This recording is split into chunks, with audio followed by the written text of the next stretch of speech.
Hello दोस्तों, कैसे हैं आप लोग। एक बार फिर से स्वागत है आप सभी लोगों का, आप सभी के अपने चैनल सपोर्टिंग आप फार्मेसी में।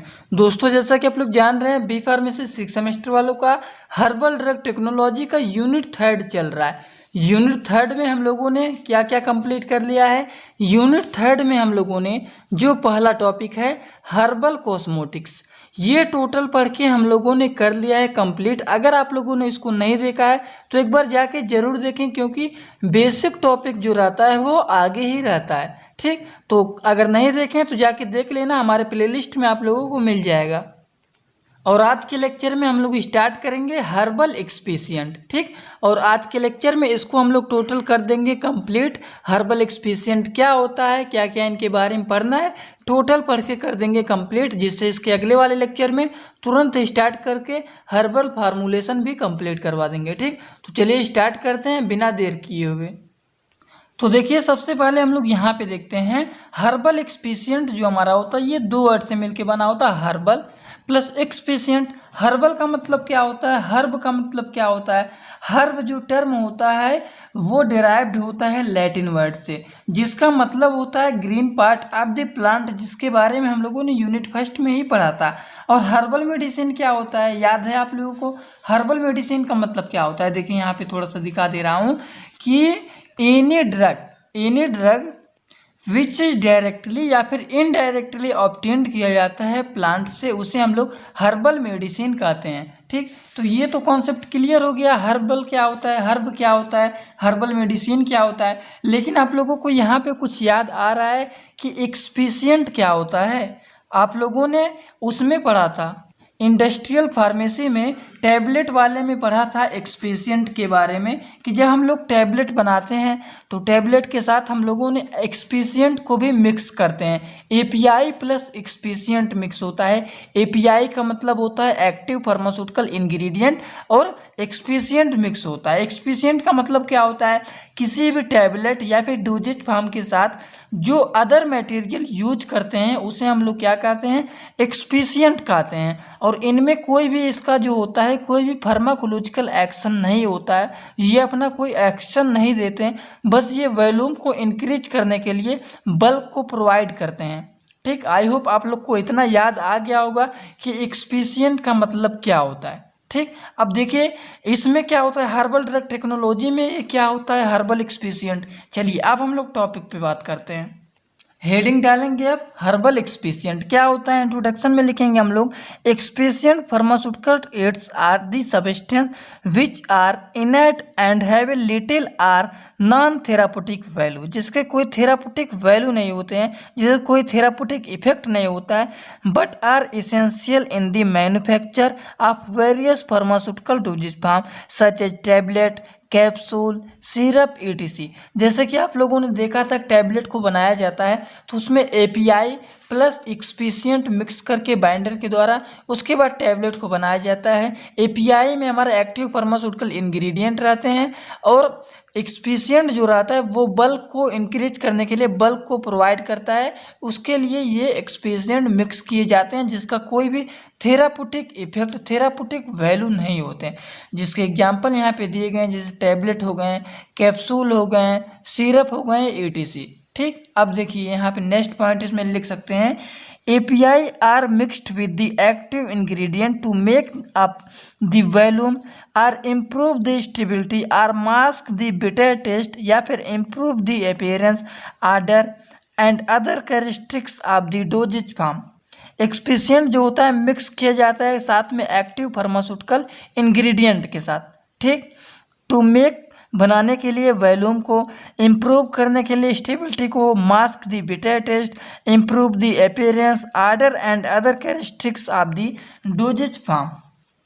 देखिए इसमें नेक्स्ट पॉइंट एक और भी लिख सकते हैं इसके बारे में, binding agent, suspending agent, viscosity builder, disintegrating agent ETC also constitute pharmaceutical एक्सपीशियंट।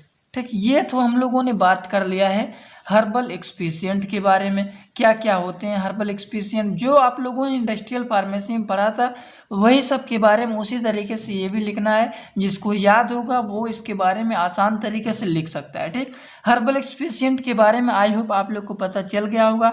अब हम लोग बात करने जा रहे हैं एडवांटेज ऑफ हर्बल एक्सपीशियंट। तो देखिए एडवांटेज ऑफ हर्बल एक्सपीशियंट में हेडिंग डालेंगे सबसे पहले बायोडिग्रेडेबल। ये क्या होते हैं, ये नेचुरली अक्सर क्या होते हैं, पॉलीमर प्रोड्यूस होते हैं किसके द्वारा, ऑल लिविंग ऑर्गेनिज्म के द्वारा। तो लिखेंगे naturally occurring polymer produce by the all living organism and ये शो करते हैं नो एडवर्स इफेक्ट। ये जो होते हैं कोई एडवर्स इफेक्ट शो नहीं करते हैं on the environment or human being. ठीक, अब हम लोग दूसरा, ये आप लोग को समझ में आ गया होगा बायोडिग्रेडेबल क्या होता है। नेचुरली अकरिंग पॉलीमर प्रोड्यूस होते हैं ऑल लिविंग ऑर्गेनिज्म के द्वारा और इनके कोई एडवर्स इफेक्ट नहीं होते हैं ऑन द इन्वायरमेंट या फिर ह्यूमन बीइंग में। ठीक, नेक्स्ट पॉइंट हेडिंग डालेंगे दूसरा यहाँ पे बायोकम्पैटिबल एंड नॉन टॉक्सिक। ये दूसरा है। दूसरा एडवांटेज क्या है इसका, chemically nearly all of those plant materials are carbohydrate in the nature and composed of repeating monosaccharides unit. ठीक, hence they are non toxic. ये हम लोग का 2 पॉइंट एडवांटेज हो गया। इसके बारे में 1-2 पॉइंट और भी एडवांटेज लिख सकते हैं, चलिए वो भी आप लोग को दिखा देता हूँ। इकोनॉमिक, ये क्या होते हैं, देखिए they are cheaper and their production cost is less than synthetic material. Safe and devoid of side effect, they are form of natural source and hence safe and without side effect, बिना किसी side effect के। और ये easily available होते हैं market में। In many countries they are produce due to their application in many. ठीक, ये 4-5 पॉइंट इसके एडवांटेज थे। तो एडवांटेज इंपॉर्टेंट है, एडवांटेज आप लोग लिख लीजिएगा। अब देखिए सब चीज़ के एडवांटेज होते हैं, लेकिन किसी चीज़ की अच्छाइयाँ होती हैं तो उनके थोड़े बहुत बुराइयाँ भी होती हैं। तो चलिए इनके भी डिसएडवांटेज की बात कर लेते हैं। एडवांटेज जान लिए तो डिसएडवांटेज भी जानना जरूरी है। ठीक, तो चलिए जानते हैं क्या होता है हर्बल एक्सपीशियंट का डिसएडवांटेज। तो सबसे पहले हेडिंग डालेंगे माइक्रोबियल कंटामिनेशन। ठीक, during production they are expose to the external environment and hence there a chance of microbial contamination. ठीक, इसमें माइक्रोबियल कंटामिनेशन के चांस होते हैं। वेरिएशन क्या होता है, synthetic manufacturing is control procedure, साथ में फिक्स क्वांटिटी होता है। Qualities of ingredient, file production of natural polymer is dependent of environment and various physical factor. ठीक, uncontrolled rate of hydration, uncontrolled होते हैं इनके हाइड्रेशन रेट। तो इसमें भी लिख सकते हैं due to the difference in the correlation of natural material of different time. 2-3 point देखें यहाँ पे दिए गए हैं। उसके बाद स्लो प्रोसेस भी इनके होते हैं डिसएडवांटेज में, ये भी लिख सकते हैं। ठीक, ये आप लोग अगर लिखना चाहते हैं तो वीडियो को रोक करके लिख लीजिएगा। चलिए हम लोग थोड़ा सा 1 पॉइंट और जान के क्लासिफिकेशन देखते हैं।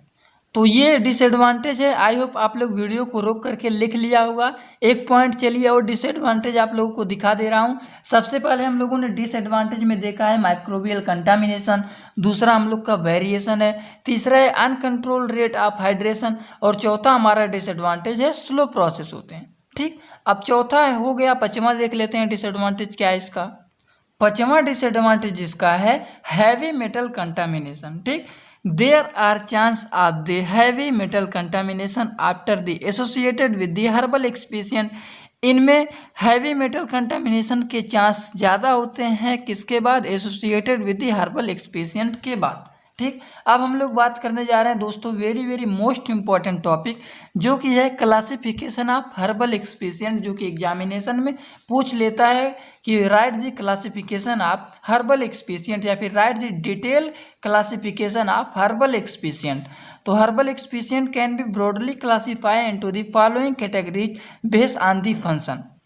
फंक्शन के आधार पर ये फॉलोइंग कैटेगरी में क्लासीफाई किए गए हैं, जैसे कि देख लीजिए कलरेंट हो गया, डाइल्यूएंट हो गया, स्वीटनर हो गया, उसके बाद डिसइंटीग्रेटिंग एजेंट हो गए, बाइंडिंग एजेंट हो गए, विस्कोसिटी बिल्डर्स हो गए, ऑइंटमेंट बेसिस पर हो गए, इमल्सिफाइंग एजेंट हो गए एंड फ्लेवरिंग एजेंट हो गए। अब इनमें से कुछ के बारे में तो आप लोग लिख ही सकते हैं, जो कि फर्स्ट सेमेस्टर से ही पढ़ते आ रहे हैं। फ्लेवरिंग एजेंट क्या होता है, इमल्सिफाइंग एजेंट क्या होता है, ऑइंटमेंट बेसिस क्या होते हैं, विस्कोसिटी बिल्डर क्या होते हैं, बाइंडिंग एजेंट क्या होते हैं। बाइंडिंग एजेंट ऐसे एजेंट होते हैं जो कि कोई भी टैबलेट बना रहे हैं, कोई चीज़ बना रहे हैं तो उसको बाइंड करने के लिए, मिलाने के लिए, जैसे एपीआई एंड एक्सपेशिएंट है तो उसमें बाइंडर मिक्स करके उसे कंप्रेस करके टैबलेट को बना दिया जाता है। ठीक, वही हमारा होता है बाइंडिंग एजेंट हो गया, डिसइंटीग्रेटिंग एजेंट हो गया, स्वीटनर हो गया, डाइल्यूटेंट हो गया एंड कलरेंट हो गया।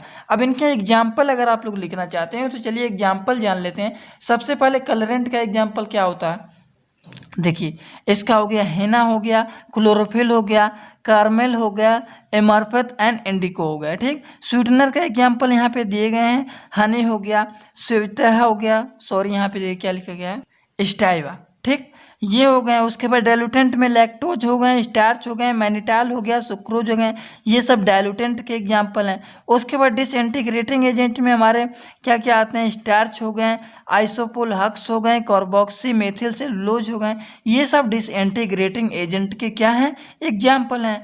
बाइंडिंग एजेंट में कौन कौन से होते हैं एग्जाम्पल, स्टार्च हो गए, एसियास हो गए, जिलेटिन एंड ट्रेगेकैंथ हो गए। ठीक, जिलेटिन क्या होता है, जिलेटिन जो होता है कैप्सूल का लेयर जिससे बना होता है उसे हम लोग जिलेटिन कहते हैं। ठीक, ये आप लोगों ने उसमें इंडस्ट्रियल फार्मेसी में, बी फार्मेसी 5th सेमेस्टर में पढ़ा है। ठीक, विस्कोसिटी बिल्डर क्या होता है, इसका एग्जांपल तो इसके देखिए पेंस्टेन हो गया, ट्रेगेकैंथ हो गया, सेलुलोज हो गया, ग्रेव हो गया, गैम हो गया, जिलेटिन हो गया। ठीक, ये सब विस्कोसिटी बिल्डर्स हैं, इनके एग्जाम्पल हैं। ठीक, ऑइंटमेंट बेसिस क्या है, इमल्सिफाइंग एजेंट के एग्जाम्पल क्या है और फ्लेवरिंग एजेंट के क्या है, चलिए ये भी देख लेते हैं। ऑइंटमेंट बेस पे एग्जाम्पल लैनालिन हो गए, बीज वैक्स हो गए, इमल्सिफाइंग एजेंट के हमारे एक्यास हो गए, अगार हो गए, क्योर्स हो गए, गम्स हो गए, मेथिल सेलुलोज हो गए, ये सब एग्जाम्पल हैं इमल्सिफाइंग एजेंट के, जो कि आप लोगों को पता होगा। फ्लेवरिंग एजेंट का एग्जाम्पल क्या है, कार्डमोम्स हैं, वेनिला हो गया, लेमन आयल हो गए, वनीला हो गया, लेमन आयल हो गया, ऑरेंज आयल हो गया, ये सब फ्लेवरिंग एजेंट के एग्जाम्पल है। वनीला हो गया, लेमन आयल हो गया, ऑरेंज आयल हो गया, कार्डामोन्स हो गए, ये सब एग्जाम्पल किसके हैं, फ्लेवरिंग एजेंट के। आई होप आप लोग को इतना समझ में आ गया होगा। आज के लेक्चर में हम लोगों ने हर्बल एक्सपेशिएंट के बारे में टोटल कर लिया है कंप्लीट। इसके बाद अगले वाले लेक्चर में हम लोग क्या करेंगे कंप्लीट, अगले वाले लेक्चर में दोस्तों हम लोग कंप्लीट करेंगे हर्बल फार्मूलेशन के बारे में, क्या होते हैं हर्बल फार्मूलेशन, टोटल इनके बारे में जो कुछ है कंप्लीट करेंगे। अगर आज का लेक्चर आप लोगों को पसंद आया हो तो वीडियो को एक लाइक ज़रूर कर देना और अपने सभी दोस्तों के पास शेयर कर देना, जिससे उनको भी अगर कहीं भी किसी भी टॉपिक में कोई भी कन्फ्यूजन हो तो ज़रूर कमेंट बॉक्स में बताएं। ठीक, और इजी नोट्स आप लोग बनाना स्टार्ट कर दीजिए। हमारे टेलीग्राम ग्रुप में PDF सब आप लोग को मिल जाएगा। नई ज्वाइन है तो ज्वाइन हो जाए, डिस्क्रिप्शन बॉक्स में लिंक दिया गया है, वहाँ से नहीं ज्वाइन हो पा रहे हैं तो सीधा टेलीग्राम ग्रुप में जाइए, टेलीग्राम में जाइए, वहाँ पे सपोर्टिंग आप फार्मेसी सर्च करके ज्वाइन कर लीजिए। चलिए, थैंक यू दोस्तों।